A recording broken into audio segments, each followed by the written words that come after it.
खुसखुशीत आणि चविष्ट बटाटा वेफर सगळ्यांनाच फार आवडतात. मग हे मोठ्या क्वांटिटीमध्ये कसे बनवले जातात ते आज आपण पाहूया. बटाटे स्वच्छ धुवून घेऊन त्याच्या स्लाइस पाडल्या जात आहेत. पाणी उकळण्यासाठी ठेवलेलं आहे आणि त्यात मीठ घातलेलं आहे. इकडे तुरटीच्या पाण्यामध्ये 2 ते 3 वेळा हे स्लाइस स्वच्छ धुवून घेतले जातात. यामुळे बटाट्यातील सर्व स्टार्च निघून जातात आणि बटाटे वेफर्स पांढरे शुभ्र बनतात. आता या बटाट्याच्या स्लाइस उकळत्या पाण्यामध्ये घालून 80% शिजवून घ्यायचे आणि त्यानंतर तेच एका चाळणीमध्ये नितळण्यासाठी ठेवायचे. आता हे स्लाइस आपण उन्हामध्ये वाळण्यासाठी घालणार आहोत.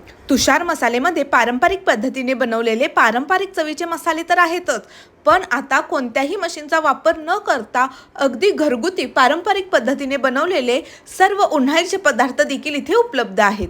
ऑर्डर करण्यासाठी तुम्ही 7058607738 या नंबरला कॉन्टॅक्ट करू शकता.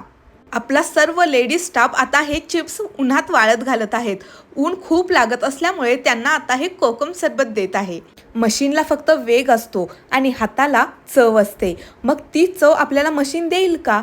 इतक्या मोठ्या क्वांटिटीमधले वेफर्स आम्ही ड्रायरला वाळवू शकलो असतो, पण आम्ही ते उन्हातच का वाळवले एवढे कष्ट घेऊन? म्हणूनच आजच्या या धावत्या आधुनिक युगात आपल्या आईच्या हातची, आजीच्या हातची पारंपरिक चव आपण कुठेतरी हरवत चाललो आहोत. म्हणूनच तुषार मसालेमध्ये प्रत्येक पदार्थ, उन्हाळीचे पदार्थ असो वा मसाले असोत, तेही अगदी पारंपरिक पद्धतीने आपण बनवतो. हे वेफर छान वाळल्यानंतर तेलामध्ये तुम्ही पाहू शकता किती छान फुललेले आहेत आणि एकदम खुसखुशीत आणि चविष्ट बनले आहेत. मग तुम्हीही ऑर्डर करा तुषार मसाल्याचे उन्हाळीचे सर्व पदार्थ. Follow for more.